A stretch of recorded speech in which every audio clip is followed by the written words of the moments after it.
அஸ்ஸலாமு அலைக்கும் வரஹ்மத்துல்லாஹி வபரகாத்துஹு. வெல்கம் டு பானுவேட் கிச்சன். இன்றைக்கி நம்ம வீடியோவில் வீட்டில் எப்படி ஸ்வீட் கார்ன் செய்கிறதுன்னு தான் பார்க்க போகிறோம். நம்ம இட்லி பேனில் வைக்க போகிறோம். வாங்க வீடியோக்குள்ளே போகலாம். இட்லி பேனில் தண்ணி வச்சுட்டு உப்பு கொஞ்சம் போட்டு கொதிக்க வச்சுக்கிறோம். இப்போ வாங்க கார்ன் எடுப்போம்.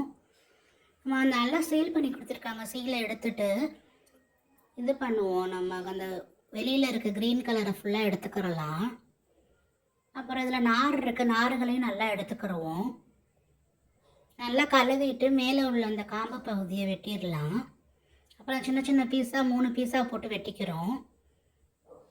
இது கடையில் வாங்கினா நமக்கு கொஞ்சம் இது 20 ரூபா சொல்லுவாங்க. இது ஃபுல் கானே நமக்கு 25 ருபீஸ் தான். இப்போ நம்ம இதை வெட்டிட்டு வரதுக்குள்ளே அங்கே பேனில் இருக்க தண்ணீரை கொதிச்சிடுச்சு. இப்போ இதை வச்சுட்டு நம்ம 10 மினிட்ஸ் மூடி வச்சு வேக வைப்போம்.